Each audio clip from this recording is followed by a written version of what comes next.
Module 1, Foundations of Public Administration. So in this module, we will define and explain the scope and applications of public administration, analyze PA as both an art and a science. For our introduction,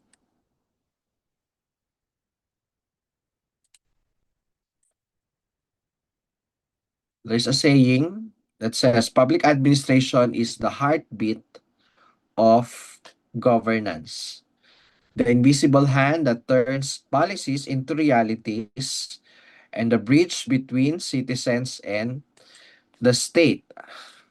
Ano ibig sabihin nito? It means PA is the vital force that keeps government alive and responsive by transforming laws into services and connecting leaders with citizens. So it's important yung bridge, no, na nagdudugtong sa citizens, ito yung mga constituents, mamamayan tayo, at yung estado, yung gobyerno na namamahala. So ang link dito, ang bridge nito ay yung public administration. That's why it is called the heartbeat of governance. According to Raul P. de Guzman of UPNCPAG, he was, I think, a former professor of NCPAG. What is NCPAG? That's my uh, alma mater, National College of Public Administration and Governance. Ang biruan namin, NCPAG, ang kolehiyo ng mga masisipag. Ito ang natatanging pambansang kolehiyo sa UP, kaya sa National College. No? Sabi ni Raul P. de Guzman, public administration is concerned with the organization and management of men and materials to achieve the purposes of government. So ano ang ibig sabihin nun?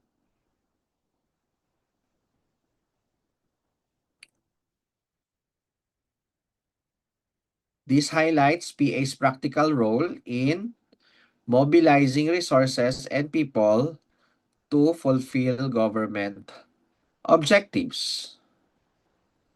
According naman kay former Dean of UPNCPAG, si Alex B. Brillantes, isang kilalang scholar ng public administration, good governance is about transparency, accountability, and participation. Without this, development cannot be sustained. No? Brillantes emphasized that governance is not just technical efficiency, but deeply rooted in ethical and participatory values. So kailangan ng ethics, hindi lang puro efficiency. Ano ibig sabihin ng efficiency? Yung mabilis na serbisyo, mabilis na pag-deliver, marami kang output, you maximize your output with minimum input. No, yun yung measure ng efficiency. Pero ang good governance is hindi lang puro efficiency. It is about transparency. Kailangan transparent ka sa constituent mo. Accountable and participative. Okay? And according to Woodrow Wilson naman, si Woodrow Wilson ay kilalang father of public administration. Kasi ang field ng PA nagmula sa Amerika, sa USA. Yung mga Amerikano, sila ang nag-influence sa bansa natin, sa Pilipinas. Kaya nagkaroon tayo ng field ng public administration. So according kay Woodrow Wilson, he was a former president of US, the field of administration is a field of business. It is removed from the hurry and strife of politics. Later, we will talk about the politics administration dichotomy. Ano tong politics administration dichotomy? Ito yung idea, the theory that administration should be set apart from politics. Okay, kasi yung administration, yun nga, ito yung management side. Ang politics, ito yung merong halong politika, no? May politika sa paggawa ng mga batas, no? Pag tinurn mo na yon, yung mga batas na yon, i-implement mo na siya, dapat administration. Ideally, dapat hindi ka sakop ng politics. Pero sa reality, later, makikita natin, hindi nagiging ganon. So, titingnan natin bakit ganon. Administration is not only a science of efficiency, but also a philosophy of values. Okay, public administration is the machinery of government in action, the dynamic process of translating politics into programs by Donald K. Rowat. Also, another is from Onofre de Corpus. The Philippine bureaucracy is both a legacy of colonial rule and a challenge for democratic governance. What do you mean by bureaucracy?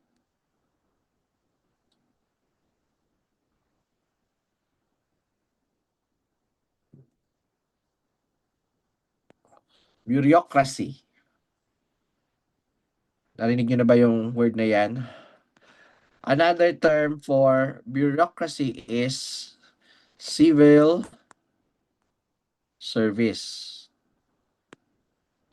Okay? When you say civil service, kami, mga civil servant kami, mga guro. Okay, pag sinabing civil service, yan. Merong counterpart yan, no? Na military service.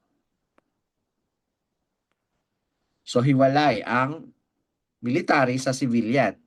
Okay, according sa constitution natin, the civilian is always above the military. So, hindi pwedeng military ang mangunguna, no? Hindi tayo martial law, no? Civilian. Kaya presidente, yung presidente kahit na siya ay chief of ano ba tawag nito? Hindi siya chief of staff eh. Commander-in-chief. Yung president natin, si President Bobong, siya din ang commander-in-chief ng military. Pero meron siyang civilian appointees. Ito yung mga cabinet niya, no? At yung mga cabinet down hanggang sa mga offices. Okay, for example, tayo sa higher education, no, appointed si President Baking. And then si President Baking, meron siya mga appointees na mga directors, merong mga staff, mga teachers, kami yon, civilian tayo, no? So, civil service ang tawag doon. Yan yung bureaucracy. And ang sakop nito ay yung executive branch of government. Okay? Na-discuss na natin before what are the three branches of government in a democratic form. Ano yung tatlo? Anyone? Please raise your hand. What's the three branches of government aside sa executive branch? And what's the difference between the three?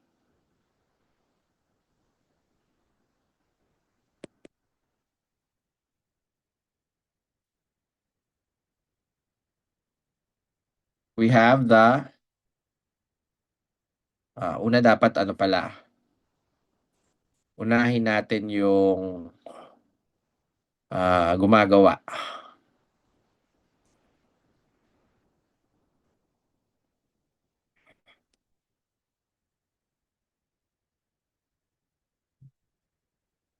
So what's the first? We have the legislative,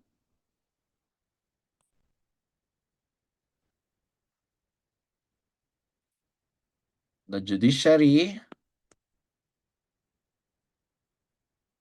and executive. What's the difference between the three? The legislative creates The law creates laws. The executive branch implements.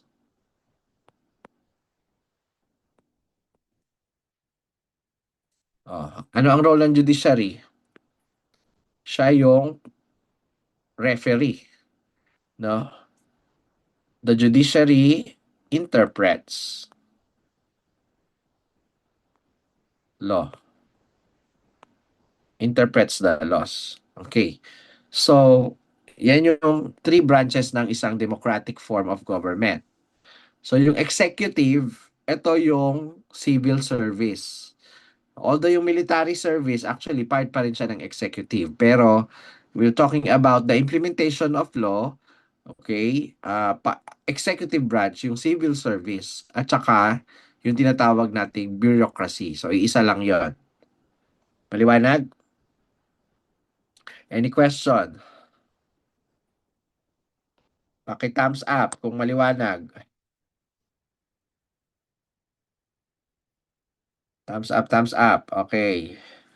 Sige, the Philippine bureaucracy is both a legacy of colonial rule kasi nga galing tayo sa influence ng US, no? Originally, ang unang sumakop sa atin ay mga Kastila, pero monarchy sila, no? At ang naghari noon yung religion, no? Yung mga pari, sila ang mga naging kura paroko, no? Tapos dumating ang mga Americans, sila ang nag-introduce ng demokrasya. So titingnan natin from the biblical leadership, di ba, sabi nga natin wala tayong ibang pagbabasihan kung saan nagsimula ang lahat ng bagay kung hindi ang Biblia, no? Kasi from creation, meron ng public administration. Okay? Ibinigay na, ipinagkatiwala sa tao na mag-govern at pamamahalaan ang nilikha ng Panginoon. Okay, tapos dumating si Moses guiding the Israelites, no, hanggang sa modern bureaucracy shaping nations. No, PA has always been about service, order, and accountability. So, according kay Alex Brillantes, he once said that public administration is about people, processes, and power, but ultimately, it is about purpose.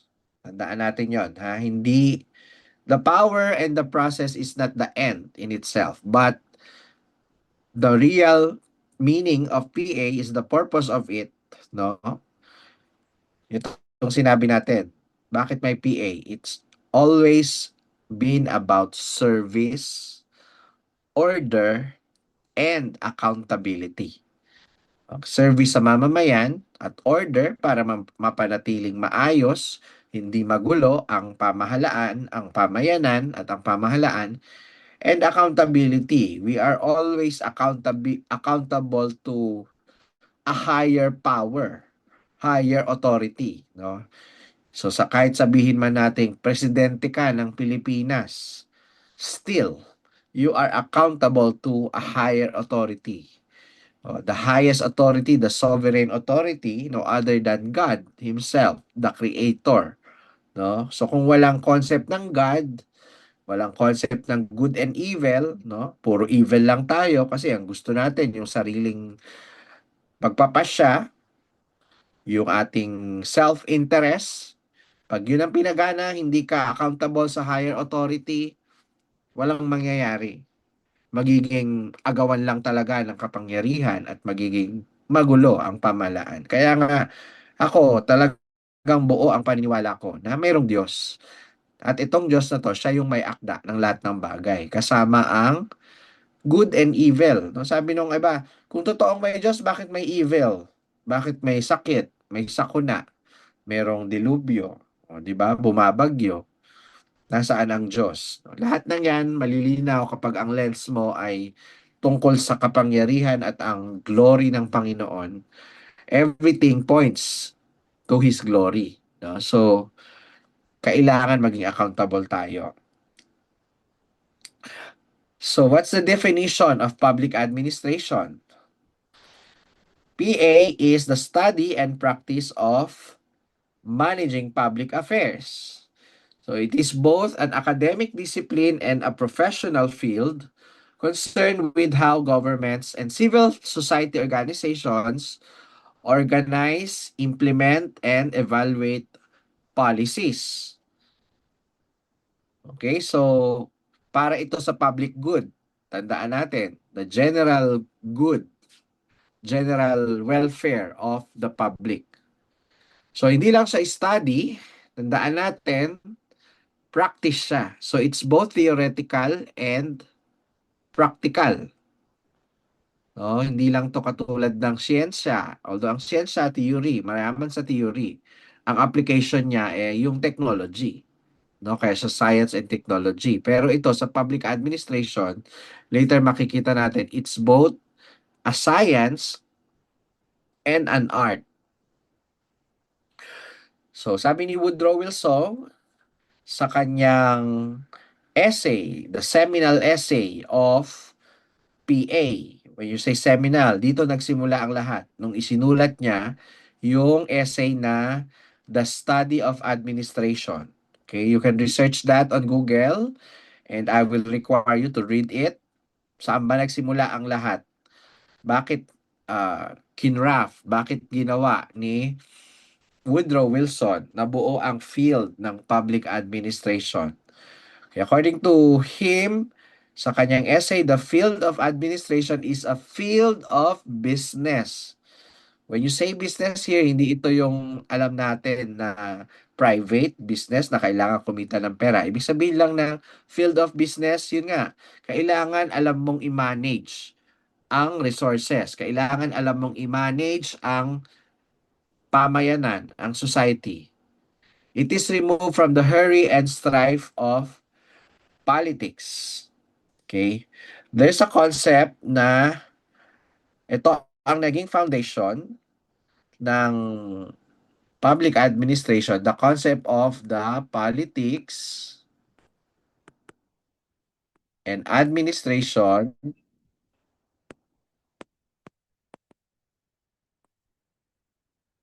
dichotomy.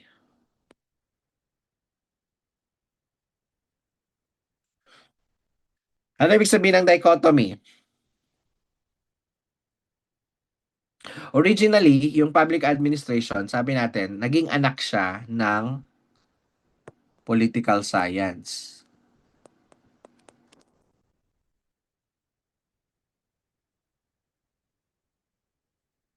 So, bakit political science? Bakit hiniwalay ang administration sa politics? Meron ba kayong idea?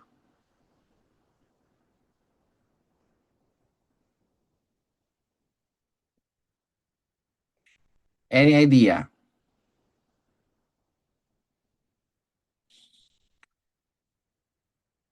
May nagtaas ba ng kamay? Lay. Um, difference, ibig sabihin po ng dichotomy, sir, ano po, basta dalawang bagay po na may malaki pong pinagkaiba. So, Hmm. sa political science po kasi, sir, political systems po yung pinaka-focus niya. Kumbaga, elections, political parties, paano po gumagana yung government and political institution. Kumbaga, pure politics po and paano po na-distribute or gumagana yung power na nakukuha po ng mga nasa government natin. Well, sa public administration naman po, yun nga po, napakalawak. Andito naman po is paano po pinapatakbo tsaka pinapatupad ng government yung programs and services po. So, bakit kailangang ihiwalay? Kasi Bakit po may dichotomy? magkaiba po sila, sir. Ano kaya ang reason? In the same manner, kung babalikan nyo to, bakit merong legislative, hiwalay ang legislative, okay, dito nagdedebate sa Congress. Bakit hiniwalay siya sa executive?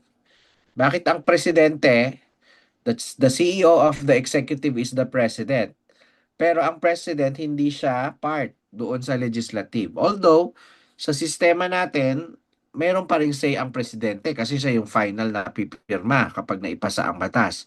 Pero doon sa pag-create ng batas, doon sa pagdidebate, hiwalay siya, hindi siya part nun. What is the main reason? What is the main idea of this politics administration dichotomy? Siguro po sir, narinig ko na rin po dati to or nabasa po na kaya po pinaghiwa-hiwalay rin po katulad po ng branches po ng government para hindi po mapunta lahat ng kapangyarihan sa iisang grupo po or sa kukonting tao lang po. Kumbaga, idea po ng separation of powers po, sir. Yeah, the idea of the separation of powers. Tama sinabi ni Lay. Para walang magiging diktador. 'Di ba? Ano yung diktador? Yun nga yun yung kagandahan ng demokrasya. No, hindi iisa lang. There is no absolute na iisa lang ang final authority or idea. Kaya meron pa tayong judiciary eh. No, yung judiciary, siya yung magiging referee. No, kapag halimbawa ang ginawa ng presidente ay unconstitutional, pwede siyang ma-impeach, no? Mayroong say ang judiciary, ang mga korte, ang Supreme Court. Kaya yung three branches of government na yan, equal yan. Equal branches, no? Hindi mas mataas ang executive, hindi mas mataas ang legislative, no? Kaya yung nangyari nung, 'di ba, nung nagkabaril-barilan sa Senado, o sabi ni Bongbong, wala akong say diyan kasi legislative 'yan, 'di ba? Senado 'yan. Hindi siya part ng executive. Okay? So, maliwanag ba 'yon? Bakit merong politics administration? Yung politics yun nga, anak tayo ng political science. Kasi nung wala pa ang public administration sa panahon ni Woodrow Wilson, malaki ang role ng politika, no? Nag-start yan actually sa tinatawag na spoil system eh. Ano yung spoil system? Yung patronage. The patronage of politics, no? Kung sino ang malapit ka, sinong malapit sa iyo, siya ang i-appoint mo. Siya ang i-hire mo, no? So, ayaw ng ganon. Hindi naging maganda yung epekto niya sa Amerika. Kaya inintroduce yung public administration na ang basihan ng pag-hire yung tinatawag na merit and fitness principle. What's the difference? Yung spoil system e palakasan. Itong merit and fitness, it's based on credential. Kaya meron tayong civil service exam. 'Di ba? Commission on Civil Service, merong civil service exam sa government. Bakit? Para saan yung civil service exam? Para ma-measure yung fitness at yung merit kung talagang kaya mo yung trabaho. Okay? So let's go back. Filipino scholar Raul de Guzman, according to him, PA is concerned with the organization and management of men and materials to achieve the purposes of government. However, here's the twist. Ito yung plot twist. Oh, is PA truly separate from politics? Talaga bang may dichotomy ang politics sa administration? Or are they inseparable talaga in practice? What do you think?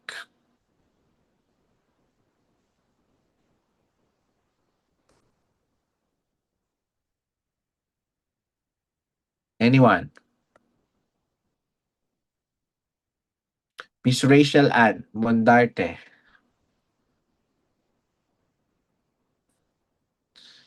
Rachel, are you there?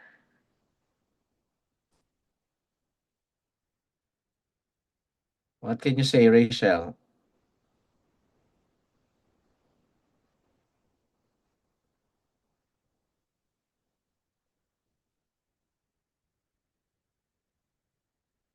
Ashley.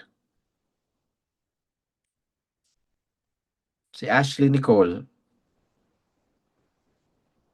Nakakasunod pa ba sa discussion? Ashley Barlongo, are you there?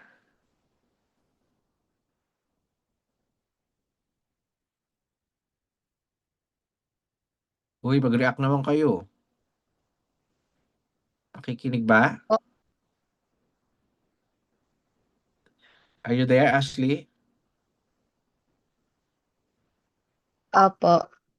Okay, sige. Can you comment on that sa question? Is public administration truly separate from politics? Hiwalay ba talaga ang administration sa politika? Or masasabi natin na hindi talaga siya mahihiwalay?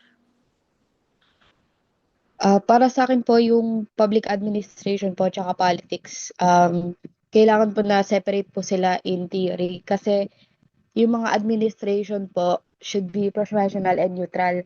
Pero in practice po, hindi po inseparable po sila kasi government administration administrators po sila po yung nag-i-implement ng policies created ng mga politicians. Kasi Mm-mm. yung mga political decisions po can affect how public service are delivered. So, ulitin ko, tama ba yung pagkaintindi ko sa sinabi mo? Theoretically, dapat hiwalay. Tama ba yung sinabi mo? Opo. Dapat hiwalay yung politika sa pag-i-implement. Pero, sa reality, hindi nangyayari yon. Ganun ba? Opo. Okay. Point taken. Any other? Francesca. Francesca Wad. Francesca Jose. Sige, si Kenichi muna. Ken, can you say? Um, so yun lang po doon sa sinabi ni Nicole sa theory. So hiwalay nga ang politics at public administration. Pero po pero sa practice po hindi sila totally hiwalay dahil ang political decision ay nakakaapekto po sa administration. At ang implementation naman ay maaaring makaapekto sa political outcomes po. So basically po, ang politics is gumagawa or nagtatakda ng policies at goals po. Tapos yung public ad naman po is nagpapatupad ng policies at nagbibigay ng government service po. So, sa kahit na sa pagbibigay ng government service, meron pa ring effect yan sa politika, no? Kasi Yes demokrasya po. tayo eh. Yung mga politicians, career nila yan. 'Di ba? Meron silang ang kanilang motivation talaga yung boto.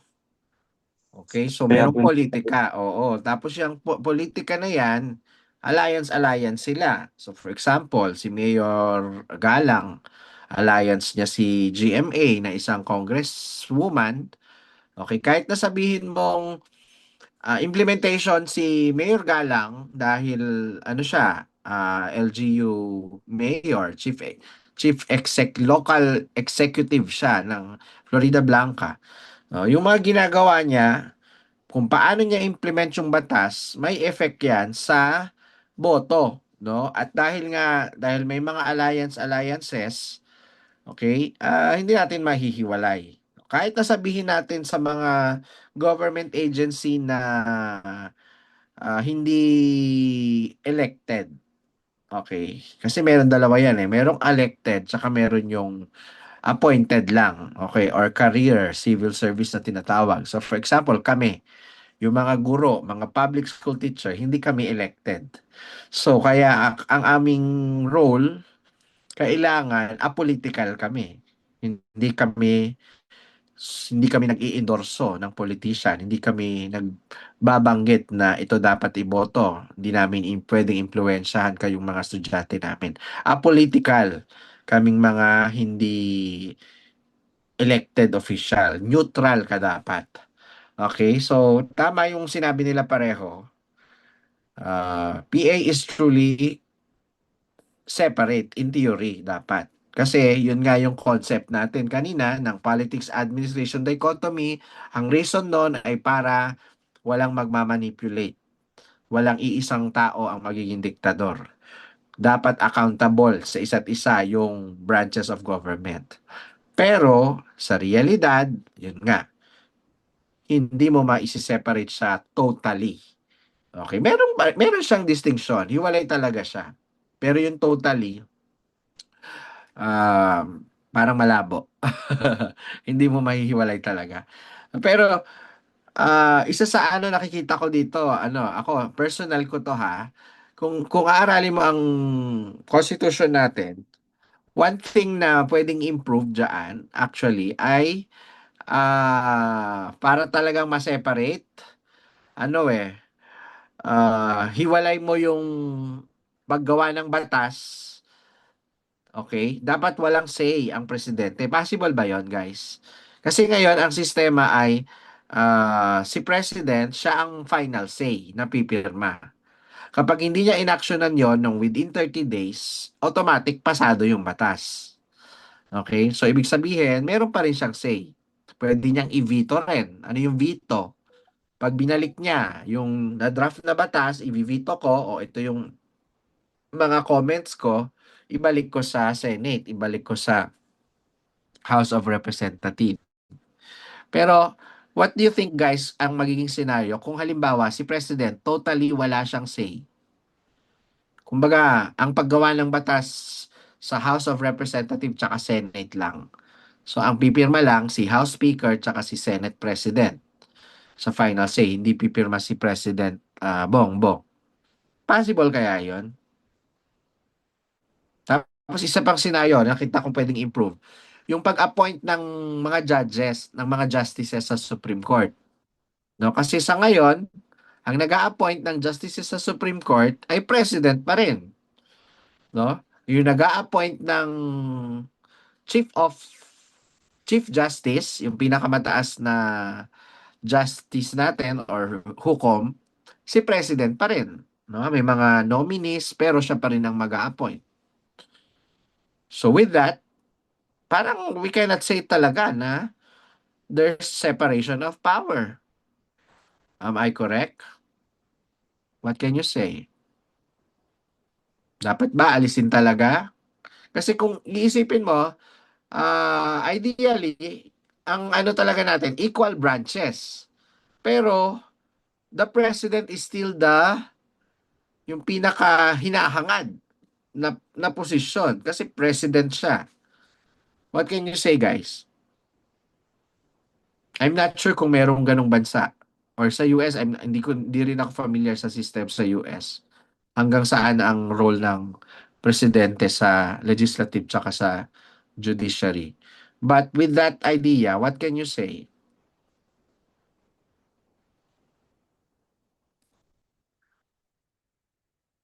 Nakakasunod ba? AC, Oliva. Ulitin ko yung tanong is it possible ba na mawalan talaga ng pangil ang presidente sa paggawa ng batas? At alisin din sa kanya yung pag-a-appoint ng mga justices or ng mga hukom.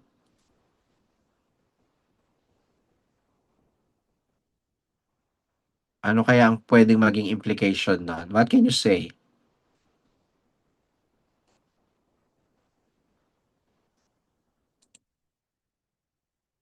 Casey. Casey Oliva Cordero.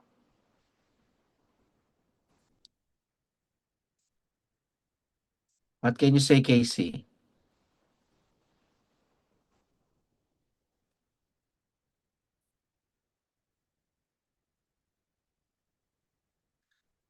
Anyone?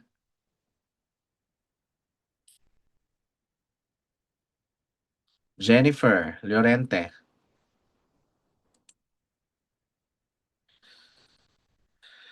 Jennifer?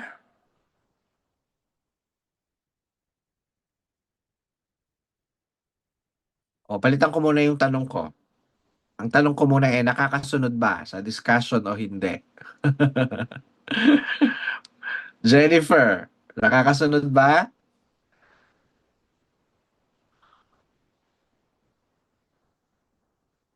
No react?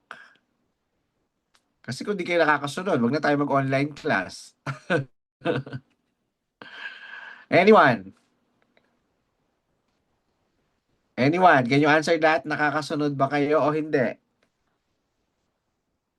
Kasi kapag mayroong isang nakakasunod, ibig sabihin, dapat may chance na nakakasunod din yung iba. Pag wala, o sige, Jay. Taas si Jay. Nakakasunod ka ba, Jay?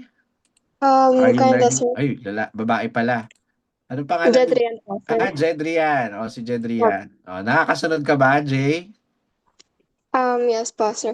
Okay. Ah, Sige, nasaan na ba tayo? Ano yung gusto mong i-comment?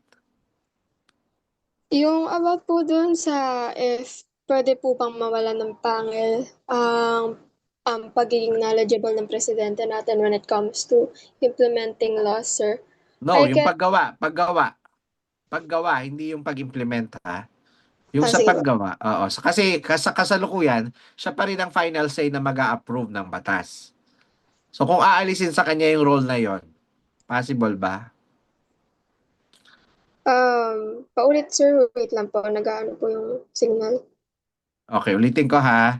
Sa ngayon kasi, ang sinasabi natin ideally, separation of power. Yun yung theory natin. Pero in reality, si President, may say siya sa pag-approve ng batas. So hindi lang siya talaga nag-implement kung hindi siya pa rin ang final say ng yes or no kung papasa ang batas. Another thing is siya rin ang nag-a-appoint ng justices. Okay, nung Chief Justice at saka ng mga Associate Justice sa Supreme Court. Okay, so in reality, parang siya pa rin talaga ang most powerful. Hindi talaga nangyayari yung equal branches. So kung ang senaryo halimbawa aalisin na natin yung kapangyarihan sa kanya na pagpirma sa batas or aalisin sa kanya yung pag-appoint ng justices. Possible kaya 'yon? Mas magiging maayos kaya?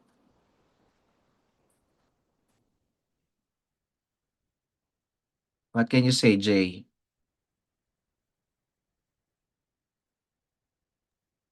Pass po, sir. Yan, sige, naririnig ka. Nagets mo ba yung sinabi ko? Ay, pass? Opo. Ah, pass daw.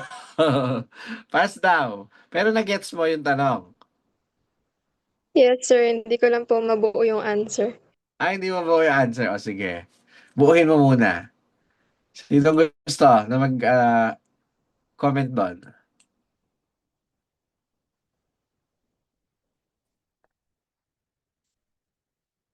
Lay. Question po, sir. Nabanggit niyo po na ano, like possible po ba na matanggal yung ability niya na gumawa po ng law? Tama po ba? Hindi. Hindi naman ability na gumawa. Na maging part siya. Aalisin yung ability niya na maging part siya ng paggawa ng batas. Kasi Like final say, siya, pagsasign po siya. oo, siya pa rin ang Very, final say ng batas. Siya yung last signatory. Pag hindi niya pinirmahan within 30 days, automatic naman yon magiging batas. So, pwede rin na hindi niya pirmahan. Wala siyang say doon sa batas. Pero, pag pinirmahan niya, yan. Kaya nga, ano, di ba sa State of the Nation Address, sinasabi niya kung ano yung mga ipaprioritize na batas dapat. Tapos yun yung a-actionan ng legislative. So, what can you say? opo. Kung ano po, sir, possible po ba na yun nga po, mawalan po siya ng pangil or ng control po regarding po sa pagpapasa and yun nga po, Mm-mm. final say po sa laws natin. Yes.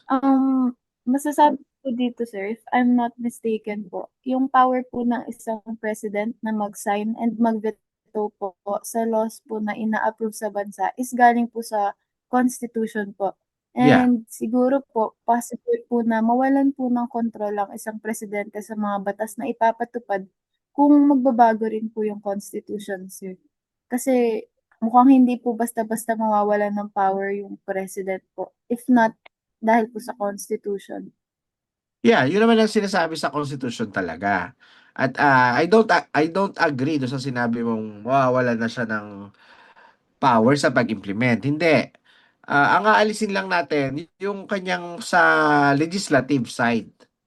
No? Kasi kapag pinasa ng lower house tsaka upper house ng Senate yung batas, mandate pa rin talaga ng president na i-implement yon. Kaya lang, separate. Hindi siya makikialam dito sa legislative. Yun yung sinasabi ko. Possible ba yon? Sir, hindi ko po magets yung tanong. Isa pa, sir. Kaya ko to, Okay, sir. ulitin ko yung tanong.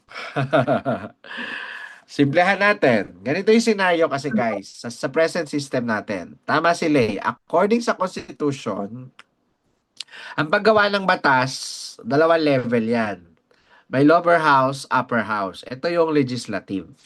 House of Representatives at saka Senate of the Philippines.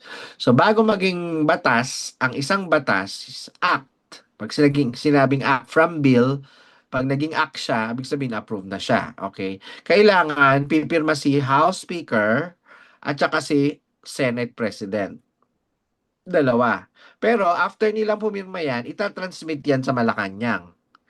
Sa Malacanang, si President, pwede niyang pirmahan para maging ganap na batas yon or veto. Okay? Ang veto is ibabalik niya kung meron pa siyang revision. Meron siyang gustong ipabago, ibabalik niya at ididebate ulit. No? Pero another scenario din, hindi niya a-actionan. Pag hindi niya inaksyonan yon 30 days, after 30 days, automatic papasa yung batas.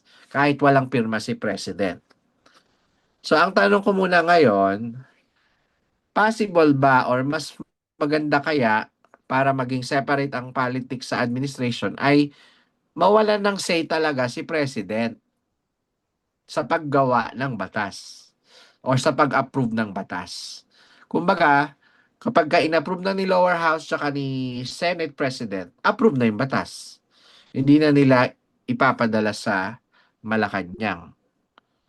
Yun yung tanong. Possible ba yon? Para Okay po. magkaroon Gets talaga ko ng na po, sir. separation. Oo. Para separate talaga yung legislative sa implementation. Kasi sa implementation, Opo. oo, pag napasa na sa legislative, walang walang ibang pwedeng gawin ng president kung hindi ipatupad 'yun. So walang bias, hindi siya personal interest. Walang kinalaman yung personal interest niya kasi pwede niyang ibulong sa Senate President pero iba pa rin ang tayo, ang stand, ang magiging stand ng Senate President, for example. Ganon. O, nagets na? Opo, gets na po, sir. O, sige. What can you say? But, ayun nga po, if it's about separating nga po yung politics po tsaka sa administration po, possible po talaga or makikita po natin na meron pong pros or meron pong benefits kung magiging labas na po ang desisyon ng iisang tao lang sa Oo. isang bagay na pinagdesisyonan ng napakaraming tao sa napakahabang proseso. So, Oo. yun po, sir. If ever, if it's possible, it will be valuable po para sa atin. Yun nga po, ang isang batas po na lumampas po ng ganun kahaba or ganun katagal, umabot po ng ganoon kalayo, masasabi naman po natin na there is a reason behind it na nakaabot siya sa level na yon. It was supported by numbers of people na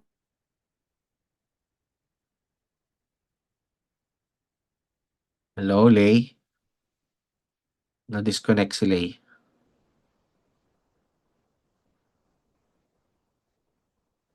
Hello? Okay, na-disconnect siya. it is Tama, possible and maganda. ako ba ang mahina?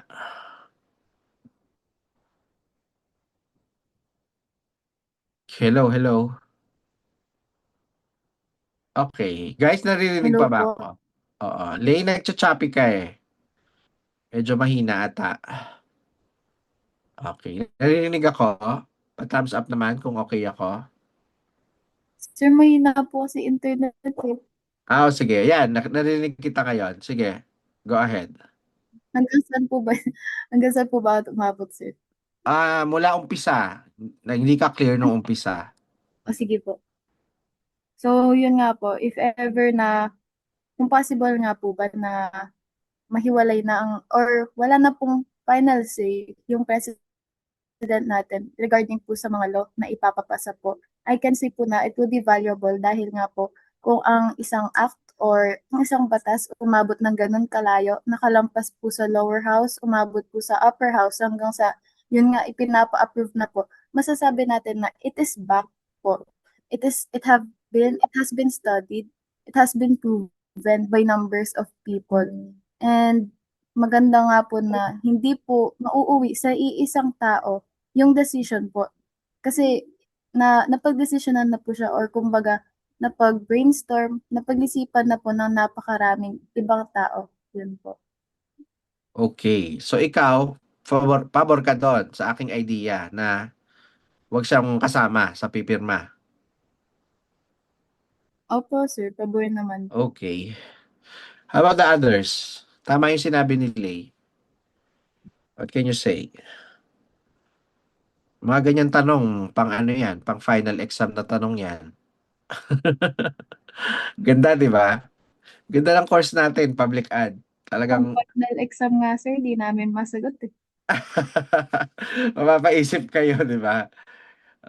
Kasi nga, guys, yung konteksto natin ng separation of power, yun nga, ayaw natin na magkaroon ng diktador. Ayaw natin na magkaroon. Kailangan mayroong accountability, no? Although, yun nga, sa present system naman natin, merong option na hindi siya pumirma. Pag hindi siya pumirma, automatic pa rin na magiging batas yun. Kaya lang nga, ano dun meron pa ring idea ng possible na magkaroon siya ng self-interest no?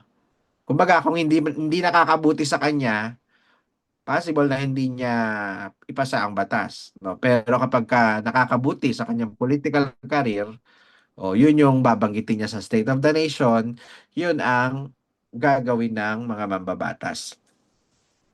So anyway, yan. So dahil nga hindi natin sa ngayon, sa practical speaking o sa current scenario natin, hindi natin mahihiwalay talaga. Ano ba ang scope ng public administration? So meron pa rin siyang policy formulation, implementation, and evaluation. Okay, at yung service delivery, meron tayong social service. Ano yung social? Dalawang mahalagang social service. Health and education, and also infrastructure. Okay? So, policy formulation, implementation, and evaluation form the backbone. No, kumbaga siya yung backbone ng nervous system, 'di ba? Meron kang bakit nakakatayo ang isang tao dahil sa backbone niya. No, policies are the instruments through which governments express their priorities and strategies for development. No, kaya nga although ang paggawa talaga ng ultimate na batas nasa legislative branch, okay, yung pag-implement nun, yung mga implementors, civil servants, gumagawa pa rin tayo ng policy. Okay? So, for example, yung policy ng simple lang, yung policy ng pag-suspend ng class, no, hindi naman nakailangan ng legislative yan. No?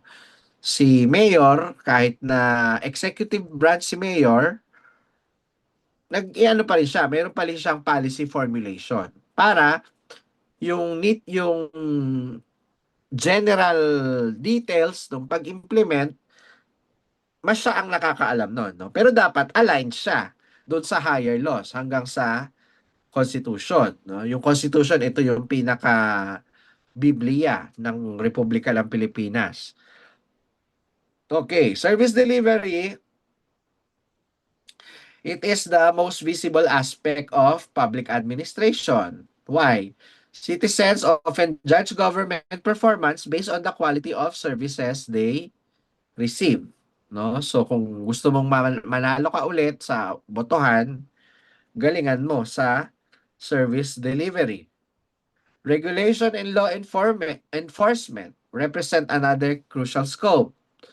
Government must establish rules to safeguard public welfare, protect rights, and maintain order. No? Regulatory agencies oversee compliance in areas such as environmental protection, consumer safety, and financial system. And lastly is citizen engagement and participatory governance. No? Aside sa unlike the other form of government, no, sa monarchy, sa communism, socialist republics, no, sa democratic, importante itong citizen engagement and participatory governance. Kasi sabi nga ni Dwight Waldo, isang PA scholar din, administration is not only a science of efficiency, but also a philosophy of values. Therefore, the scope of PA extends beyond efficiency to include ethics, inclusivity, and responsiveness. Okay, which scope of PA mostly affects citizens' daily lives? So, madaming halos lahat ng area ng public administration. Okay, let's answer this. What can you say sa last question? Can regulation and law enforcement exist effectively without strong citizen participation? What can you say?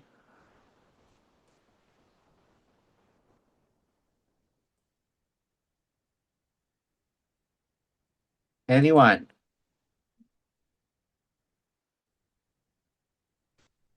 Si Kier.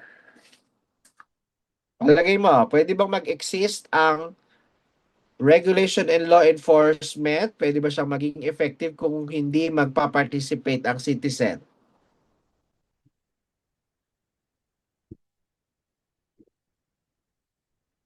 What can you say, Kier? Nakakamiss talaga mag-ano na ibang language matuto or mag-aaral kasi like, oh shit, this thing, they're similar. Sa amin, Bili is saliw. So, dagdagan mo na ng W. Saliw. Math is that so tough. Oy, sino yun? Kier? Sino yun? Nagbukas ng mic. Wala naman. Kier, are you there?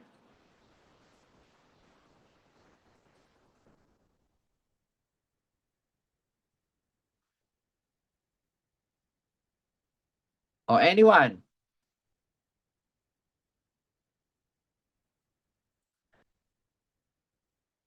Lay. Sir, if mag-enforce po tayo ng law and magte-try po tayo na i-regulate yung community po natin and wala pong participation yung mga citizen, syempre po wala pong mangyayari. Halimbawa na lang po sir, sa klase po natin, kahit po anong pagtuturo po ninyo bilang isang teacher, kung hindi po kami makikinig, wala po kaming matututunan. So, it works both ways po, sir. Kagaya lang din po ng pagbibigay ng serbisyo ng gobyerno para sa atin. Kailangan gagalaw sila, kailangan gagalaw rin po tayo. Yeah. So it works both ways. Tama 'yon. Kahit anong galing ng teacher nyo magturo, kung hindi ka naman makikinig, hindi ka mag-aaral, wala rin. Nasa sa inyo pa rin yung participation nyo. No? Kaya nga, mag-participate kayo sa discussion. Huwag mahiya na sumagot. Yung idea nyo, i-process nyo. Kung nakakasunod kayo sa discussion, share it to class. No? And that's part of learning. Okay, applications of PA in governance. So, merong national, local, civil society. Okay, and of course, may international. Okay, ano yung national? We are a republic, a democratic republic, sabi nga sa constitution natin. So at the national level, PA is most visible in the crafting of laws, the management of government agencies. We can see that legislators and executives rely on administrative systems to design policies and address national priorities such as education. So for example na lang, nung inimplement ang K-12 reform, so dati, nung panahon namin, hanggang 4th year high school lang o grade 10. No? Nung inimplement yan, 2016, ang daming nagbago, ang daming pinagbago. No? So kailangan ng coordination among agencies, schools, local governments. No? This is a clear example of public administration working in the national governance. On the other hand, local. Pag-aaralan din natin ano ang scope, anong pinagkaiba pag sinabing national at saka local sa level ng barangay governance, municipal budgeting. Okay, for example, sa municipal budgeting, it reflects how resources are allocated to address community needs such as health centers, road repairs, and disaster preparedness. Okay, another area is the civil society. Ano tong mga civil society nito? PA extends beyond government institutions to CSOs or civil society organizations. Ito yung mga non-governmental organizations.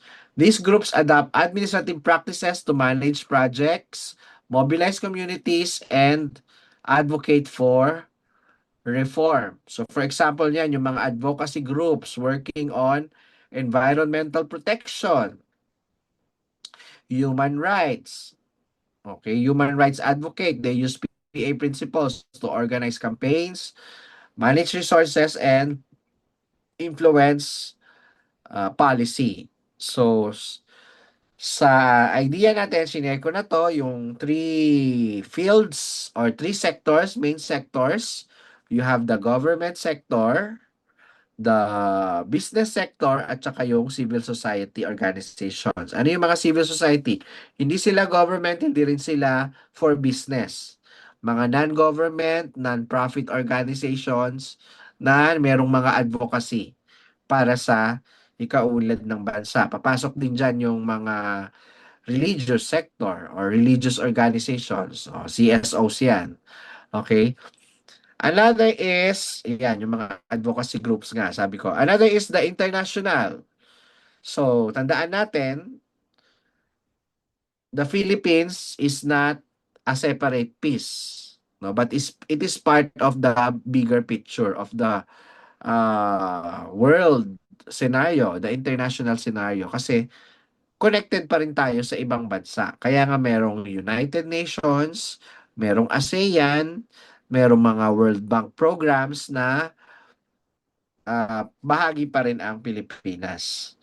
Okay, so hindi lang tayo national, local, we are still part of the international context. Okay, ito, ang ganda ng pangatlo. Pangatlong question, can national policy succeed without strong local implementation? Yes or no? And why? Erica. Erica Desabille. What can you say, Erica? Pwede bang mag-succeed ang policy, ang national policy, kung walang strong local implementation?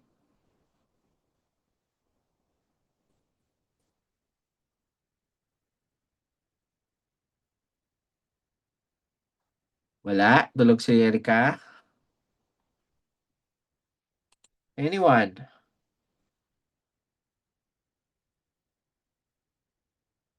Aside kay Lay. Kanina pa si Lay eh.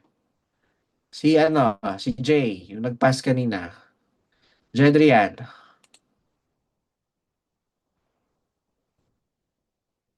What can you say, Jedrian? Yes or no?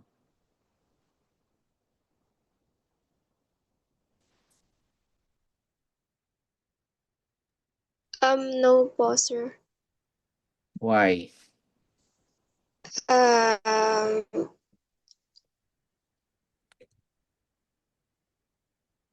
wait lang po.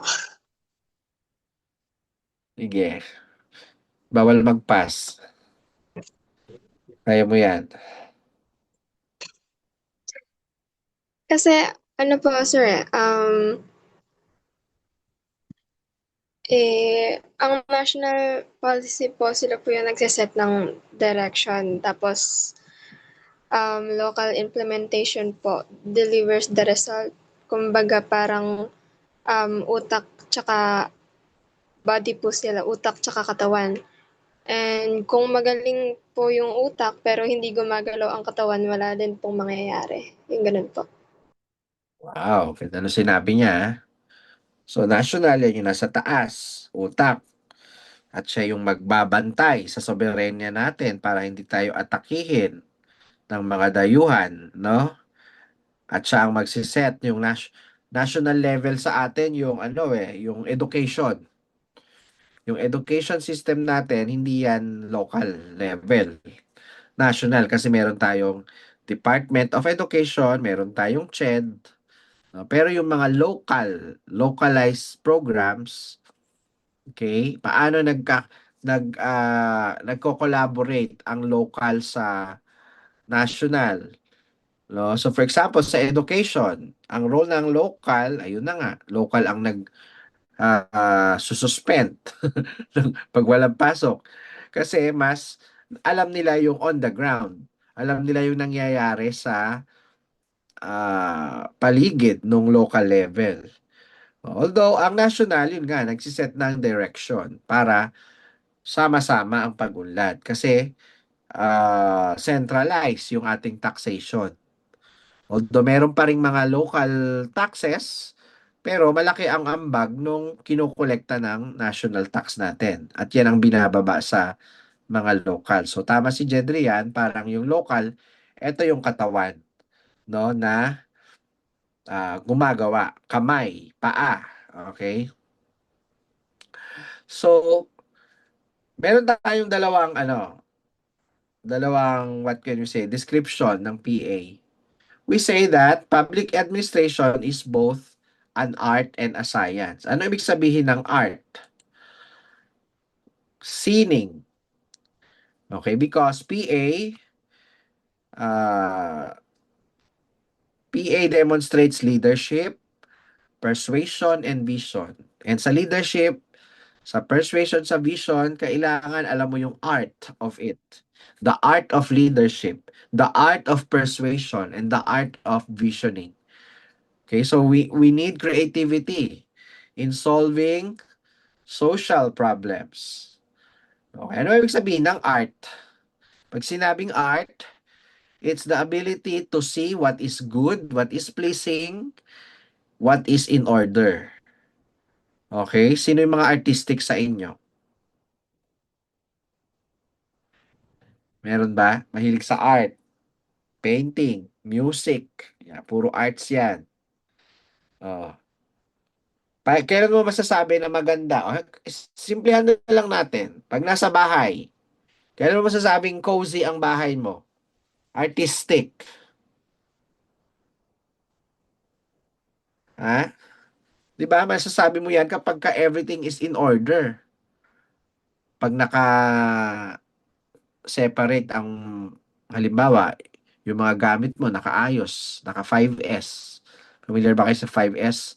Yung naka-sort ng tama, magkakasama ang madudumi, magkakasama ang hindi. Oh. Halimbawa sa isang Jomel. Are you artistic, Jomel?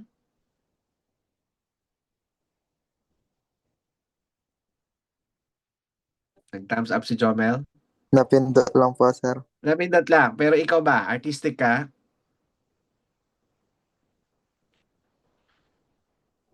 O mahilig ka sa art? Sakto lang po, sir. Sakto lang. O, Jomel, paano mo masasabi ang isang bagay ay artistic? O kaya-aya?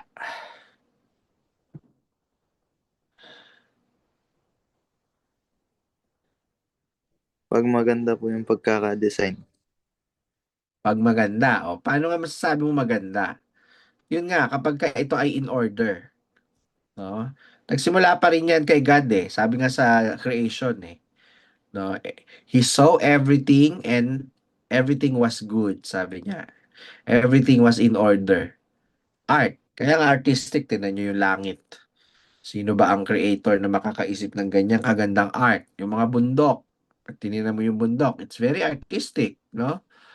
Okay, ang pagkakagawa ng mundo. Okay. Bakit siya naging art sa leadership, persuasion? Yung example dito si Ramon Magsaysay. Si Ramon Magsaysay ay isang mechanical engineer actually.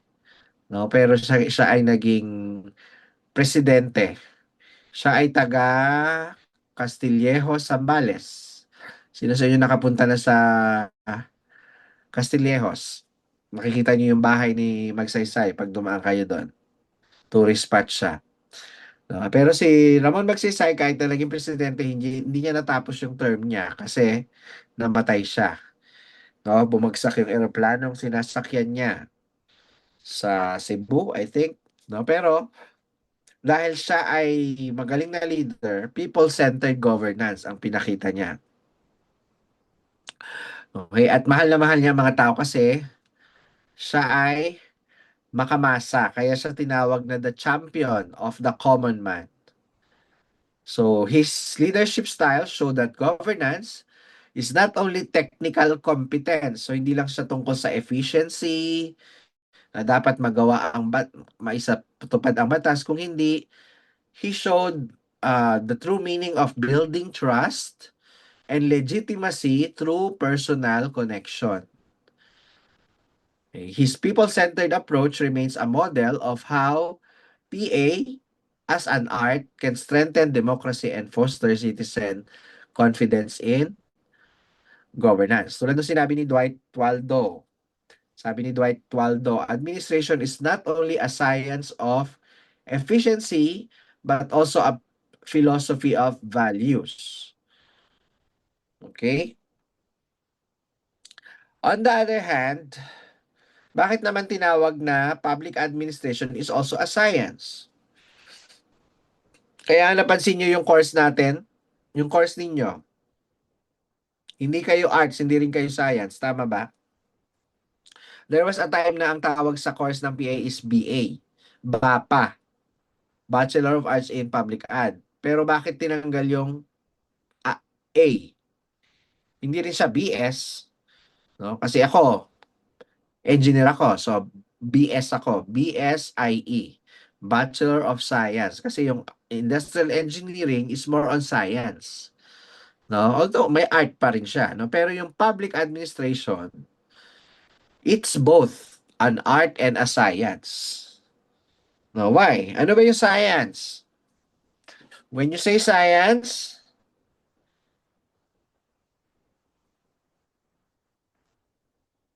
ano ibig sabihin ng science? It's a systematic body of knowledge.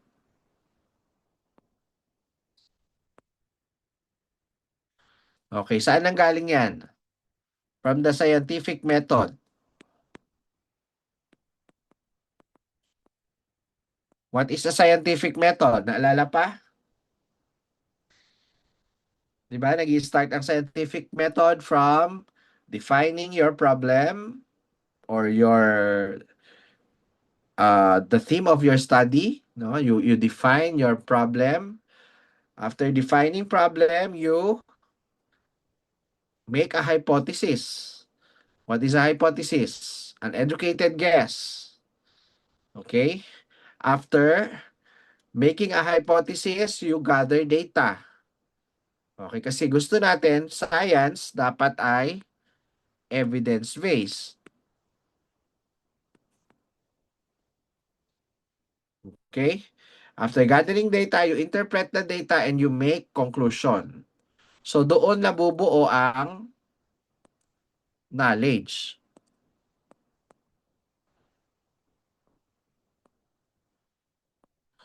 Okay? So yan yung scientific method. So ang PA, parehas siya. It's both science and art. Sa art is yung beauty, orderliness, okay, and ano pa? Yung creativity, lumalabas dyan. Okay, so parehas. Ang public administration, kaya nating gawing science siya, or science talaga siya. Kasi yung idea ng efficiency, okay, effectiveness, being economic, it requires science na pwedeng applyan ng scientific method. And also, it is an art. Okay? Nakakasunod? So, as a science, si Frederick Taylor. Sino si Frederick Taylor? Ito ang aming ama ng IE. The father of management, the father of industrial engineering. Sino si Frederick Taylor? Siya naman ay isang mechanical engineer din siya. Siya yung sumulat ng scientific method. Okay, ano yung scientific method? The method of analyzing how to be efficient. Okay? Yung concept ng efficiency. Ano yung efficiency? Pag sinabing you are efficient, you maximize your output by minimizing your input, your resources. So, paano ka nagiging efficient? Halimbawa sa amin sa IE, sa production, bibigyan ko kayo ng example para maunawaan niyo yung concept ng efficiency. Okay, merong dalawang panadero. Si Baker 1, si Baker 2. Okay, si Baker 1, nakagawa siya ng 10 pandesal sa loob ng 5 minuto.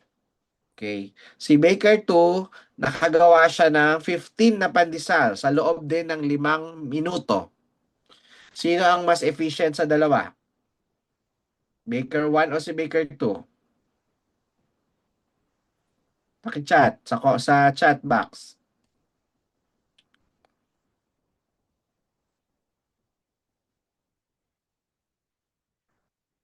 Wala. Tulog na ba? 3:07? Sino mas efficient? Si Baker 1 o si Baker 2?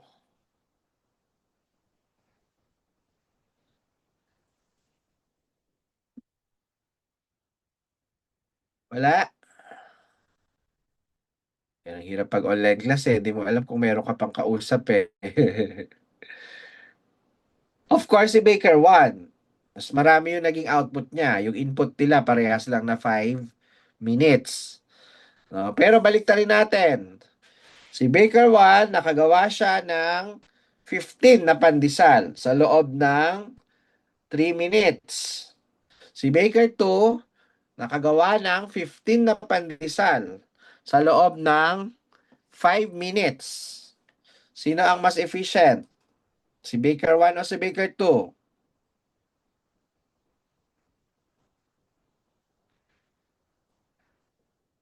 Okay, 1. 1 pa rin, di ba?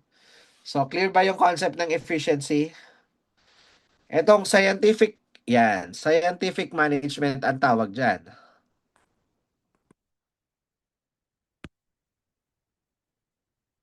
Kasi, ang sabi ni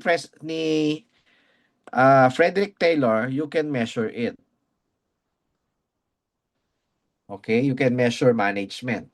Kaya siya scientific management. Kaya mong maging efficient.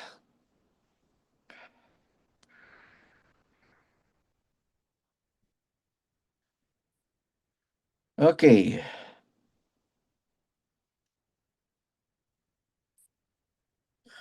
So, tingnan nga natin to. Is PA more effective when treated as a science rather than an art? What can you say? Yung first question, is public administration mas magiging epektibo ba siya kung ititreat natin siya bilang siyensya na kayang sukatin? Aalisin natin yung artistic side niya. Lahat sukatin. What can you say?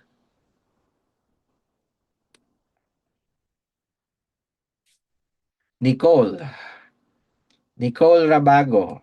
Nicole, are you there?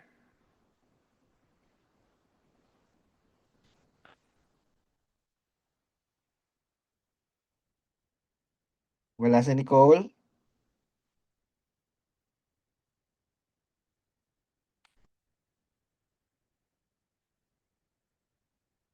Sino pa hindi nagsagot? Jennifer.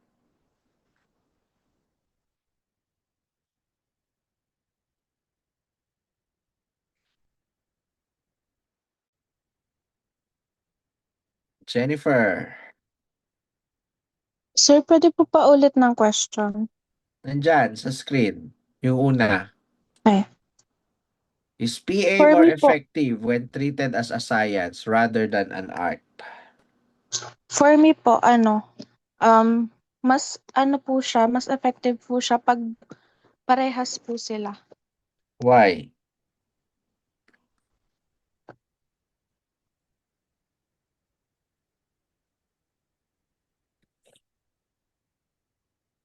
Kasi po yung government ay yung public administration po, minamanage niya po yung programs and nagsiserve po ng public. Kaya po mas maganda po kung magbe-blend po yung science and art rather than relying on just one. Okay. Can you give a specific example?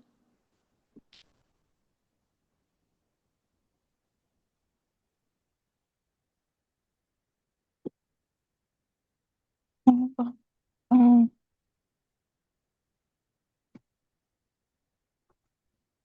Jay. Yes, Jay. For me po, sir, same lang din po ng answer niya na mas maganda pong dalawa. Kasi if gagamitin po ang science sa public ad, ah involved po doon yung wait lang.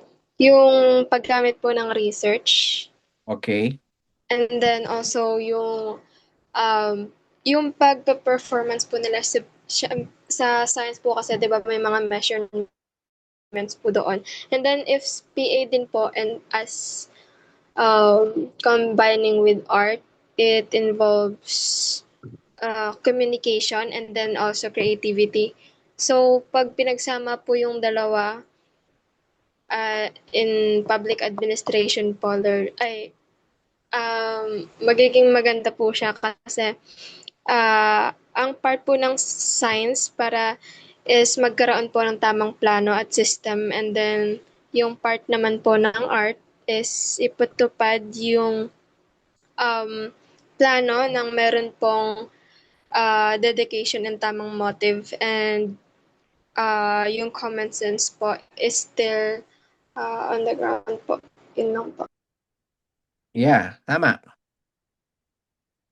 Very good. Which leads us to our next point.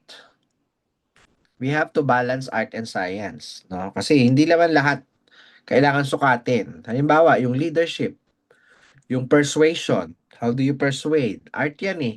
Yung pakikisama, di ba? Oh. Yung art na may inis sa'yo, mababash ka. Art ba yun? Yung art na hindi ka mababash. Ano yun? Ano yan? Hindi mo kailangan sukatin yun, no? So, kailangan balance siya. Why? Art inspires, science organizes. Okay, effective PA requires both. So, kanina ko pa inulit-ulit to, sabi ni Dwight Waldo, administration is not only a science of efficiency, but also a philosophy of values. So, kailangan din ng values. Okay? Another is art and science in PA research. Sabi nga ni Jedrian, no? Pagdating sa research, art in PA research emphasizes creativity, interpretation, and values. Science in PA research emphasizes systematic methods, evidence, and rigor.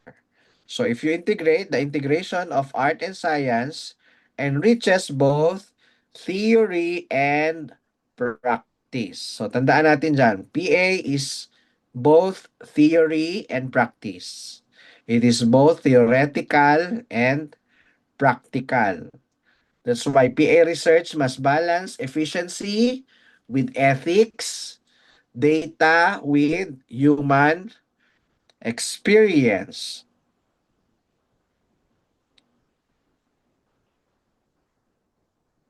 O, nasabi na natin yan. Dapat balance. Okay?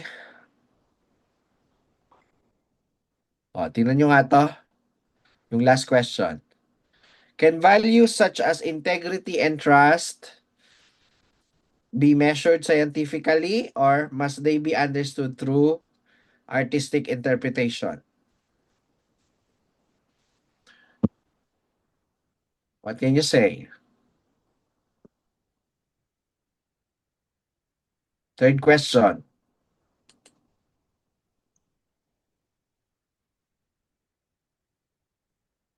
Anyone? Francesca, Dale, Carlos.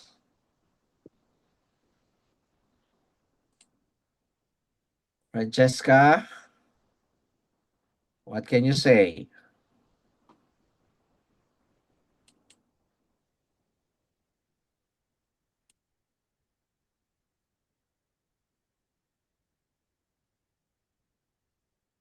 Anyone?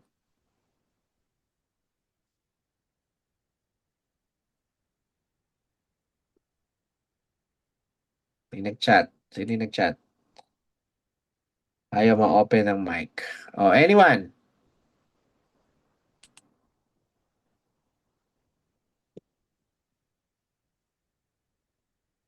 Bigyan ko ng example. Sige, si Nicole. Bago si Nicole, bigyan ko ng example. Yung sa measurement ng integrity, there's a thing called corruption index. Okay? Sinusukat yung corruption level ng isang bansa. You can search on that. So, mini-measure scientifically yung integrity. Pero, mas maganda ba kung titingnan natin siya sa artistic interpretation?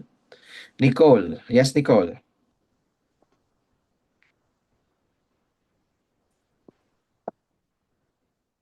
Hello po sir, rinig po ba? Yes, Nicole. Para po sa akin sir, pwede pong masukat specifically po yung integrity and trust po. Halimbawa po sa pamamagitan po ng survey, interview, and feedback po ng mga citizen po or yung mga nasasakupan. And yung mga indicator po ng transparency and also on accountability po sir. Pero hindi po sapat ang number lang po dahil may human dimension po yung mga values na to and kailangan din po sir ng interpretation para maintindihan po kung bakit nagtitiwala or hindi magtitiwala yung mga tao sa government po sir. Yun po. Yeah. Po, sir. Kaya nga, 'di ba, si Bongbong kahit na sinasabi ng survey na bumaba ang kanyang trust rating, no? Scientifically measure pero tuloy lang sa trabaho, 'di ba? Meron pa ring artistic side, kaya-kaya niyang iwasan, kayang-kayang sagutin ni Auntie Claire ang mga balat ng mga umupo na o mga umo-oppose sa kanyang administration. Okay, ethics and values in PA. Kaya nga yun, importante ang integrity, accountability, and nationalism. Ito mga to, hindi kailangang sukatin lagi, no? Merong artistic side yan, values. Okay, sabi ni Alex Brillantes, good governance is about transparency and trust. Okay. And number 9,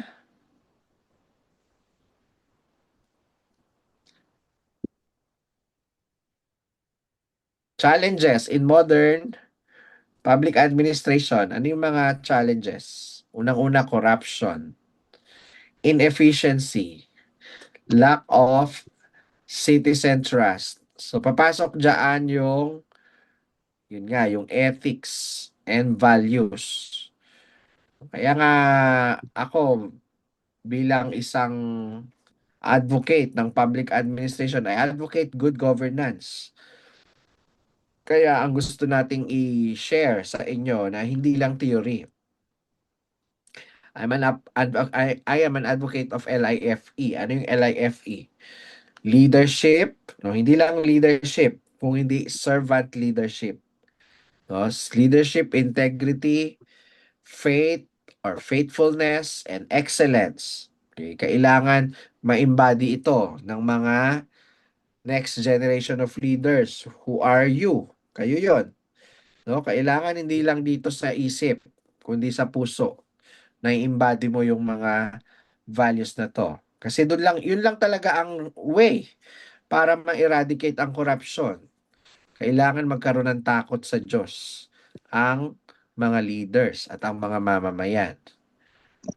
So marami yan, maraming challenges ang PA sa society or sa Pilipinas. Pero ngayon, what do you think? Which challenge is most urgent for Philippine PA today?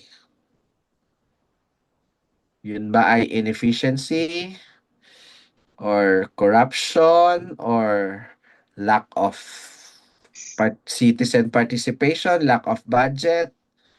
Palagay nyo, ano ang pinaka-urgent na challenge ngayon sa Pilipinas?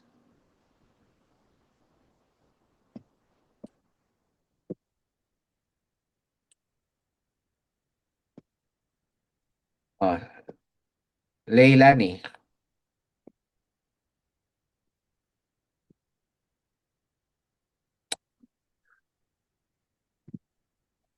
Lay, wala kang mic.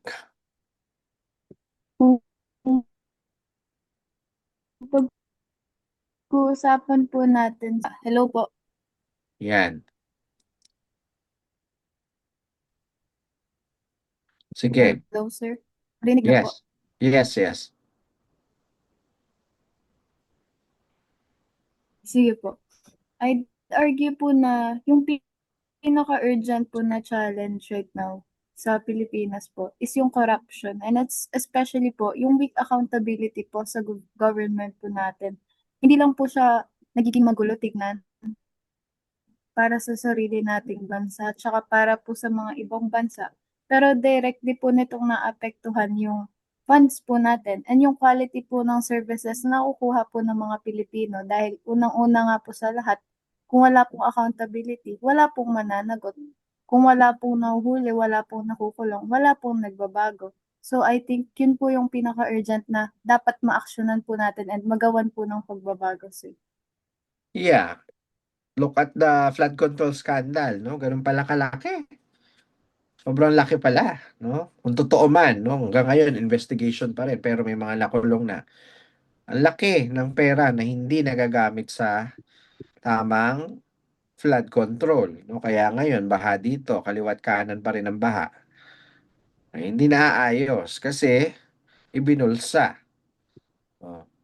So, very urgent yan. Kasi kung masolusyonan yan, maraming matutuwa na kung talagang nagagawa ang mga proyekto para sa mamamayan. So, Lay, back to you. Ang question, ano ang pinaka-susing solusyon dyan, palagay mo? Hello po, sir. Yes.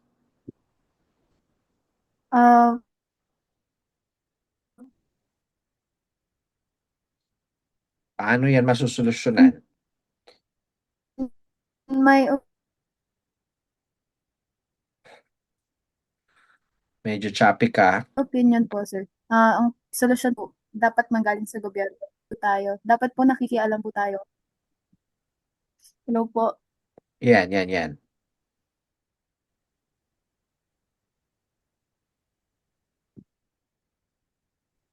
Dapat nakikialam.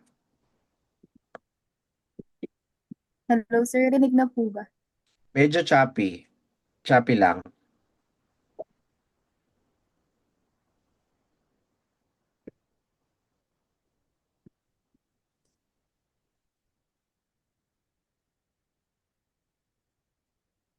Sige, can I hear from si Mayora, Faulin? Faulin, what you think is the most urgent challenge for Philippine PA today? At sa palagay mo, paano masusolusyonan?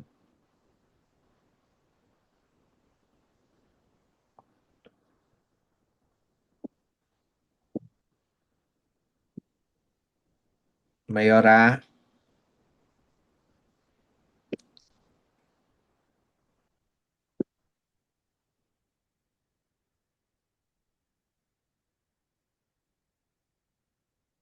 Anyone? Rachel Ann?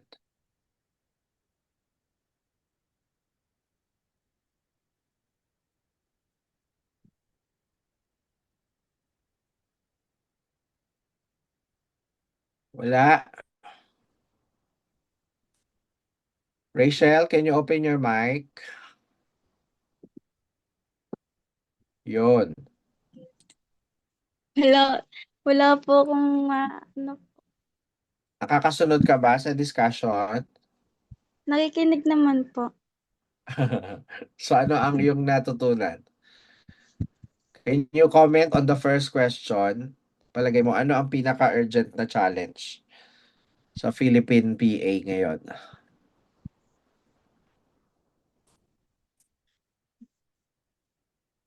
Ano, sir? Di po kasi magets yung masabi po yung sasabihin ko po talaga. Hindi mo Parang mag-get? po, Bakit? medyo, ewan po. Oh, sige. Si Jomel. O, Kenichi. Siguro po isa. Hello po, dinig po ba? Yes. Wait lang po. Naghahang po yung cellphone ko. Okay. So ano po, yung sa question po na yun, is, siguro isa na po doon yung um, flood control po.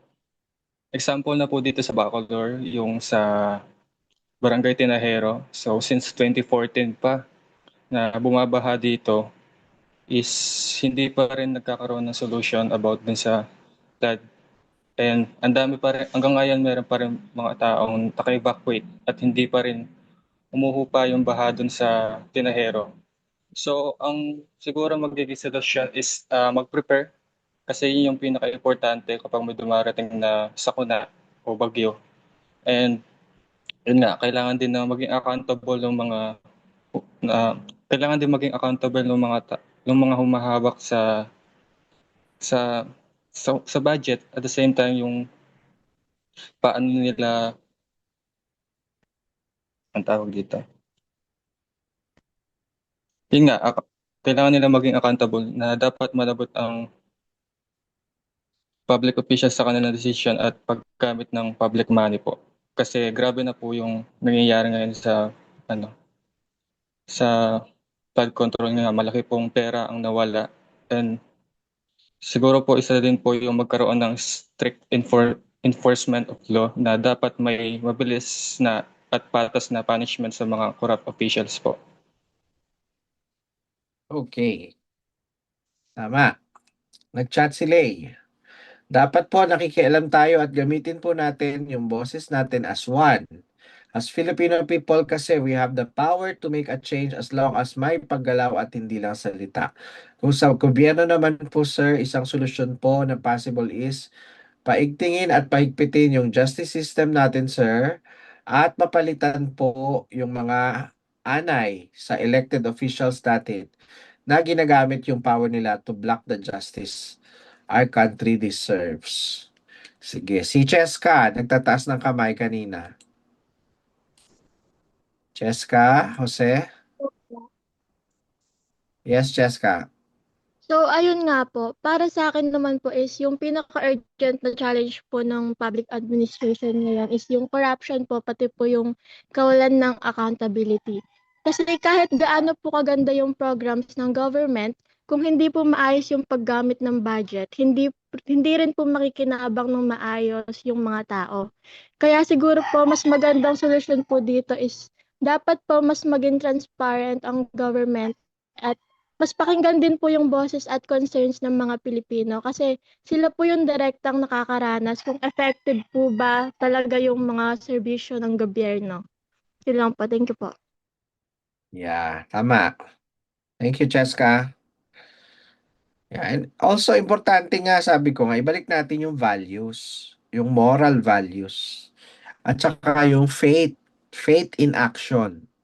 When I say faith, hindi lang yung hindi yung alam mo na may Diyos, hindi lang yung alam mo yung tama at mali.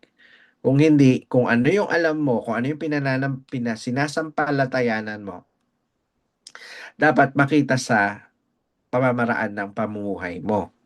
Okay, yun yung ibig ko sabihin doon sa LIFE natin. When you say faith, you don't just know God, no? But it will translate into the fear of God.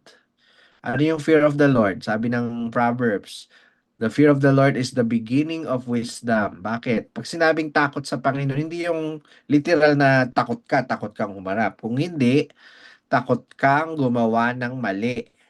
Kasi alam mo, you are accountable to a higher authority, which is God. Okay? Kaya nga si Vico Soto Si Vico Soto, ano yan? Product ng LIFE na advocacy. Diba? Meron siyang t-shirt na nag-trending. Nakalagay sa likod ng t-shirt niya, parang what we do here on earth echoes in eternity. No? Kasi naniniwala siya na ang buhay hindi lang pansamantala dito. No? If it will echo to eternity, so dapat gawin mo na yung tama dito pa lang sa life here on earth. Kasi pagdating mo sa eternity, it will determine ano yung kakalagyan mo. Langit ka ba o impyerno? Di ba? So, mahalaga yon yung values. Faith in action. Future directions of PA. No? So, meron na tayong mga AI, digital governance, yung e-governance. Okay? Kaya hindi na tayo ngayon manual. At merong mga sustainable development goals. Ano yung SDG 2030? I-search nyo yung SDG 2030. Ito yung long term. Actually, malapit na siya. 4 years na lang. No? Matatapos na ang SDG. No? Ito ay kinraft ng United Nations. 17 goals. No, to determine ano yung kakalagyan ng planeta natin, the planet Earth, paano siya magiging sustainable yung development. Kasi tandaan natin, when you say development, pag-unlad, hindi lang dapat short term, kailangan long term, sustainable siya. Okay, kaya meron tayong Ambition 2040. Ano naman tong Ambition? Ito yung Philippine version ng SDG. Search nyo yan. Ambition 2040, ito yung long-term development goals ng Pilipinas na isinet ng NEDA. Okay, yung NEDA ngayon, ano na yan? DepDev. Department of Planning and Development. DepDev. Okay. So, pinalitan na yung NEDA, naging department na siya. Skinraft nila yan, 6 na yan na termino. Nagsimula pa yan nung, I think, 2010s pa o 20. Panahon pa yata ni Pinoy yan, kinraf. So, 6. 6 times 4 is 24. So, minus mo yung 24 dyan. Mga 2016 nga siya. Okay. Tama. So, nung natapos yung term ni Pinoy, doon nag-start yung 6 terms siya na gagawin para maabot yung ambisyon. Ano yung ambisyon? Magkaroon tayo ng matatag, maginhawang pamumuhay. Okay? At yung ating bayan parang aangat tayo economically na middle class ang general Filipino people. Okay? And lastly, yung citizen-centered governance. Okay? Ano yan? Serbisyong makatao. Okay? Renewed emphasis on citizen-centered governance. Kailangan laging isinasaalang-alang natin ang mamamayan. Okay, in conclusion and synthesis, public administration is both a discipline and a practice. Tandaan niyo yan. It is a science that organizes processes and ensures efficiency. It is an art that inspires people and builds trust. And it is a calling rooted in values of service, integrity, and accountability. Ultimately, PA is about serving the people with both the head and the heart. The head represents science, efficiency, and rationality. The heart represents art, values, and compassion. Together, they define the true purpose of governance: to serve the public good in ways that are both effective and humane. Okay, so with that, that's it. Do you have any question or clarification before I turn off the recording? Meron ba kayong napulot na aral? Pa-heart naman or thumbs up? In summary, isa lang ang nag-thumbs up. Si Jay lang. Yung iba, walang natutunan, natulog. Ayun, dami. Oh, sige. Kahit isa lang. Rizalyn, Laika, ano ang tumatak sa'yo?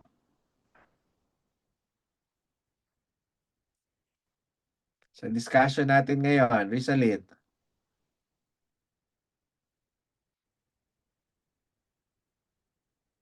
Ano ang bagong knowledge mo about your course na public ad? Ay, ayaw mo open ng mic. O, sino pwedeng mag-open ng mic? Si Arlem. Arlem.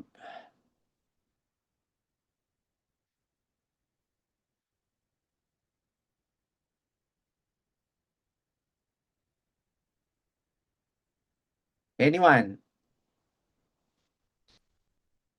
Anyone? Ano ang pinakatumatak sa inyo sa discussion ngayong hapon?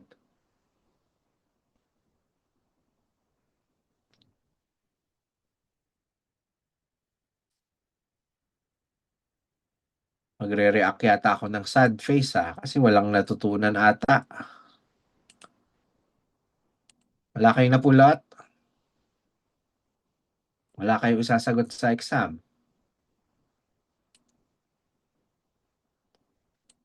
Sige, Lay. Hello, sir.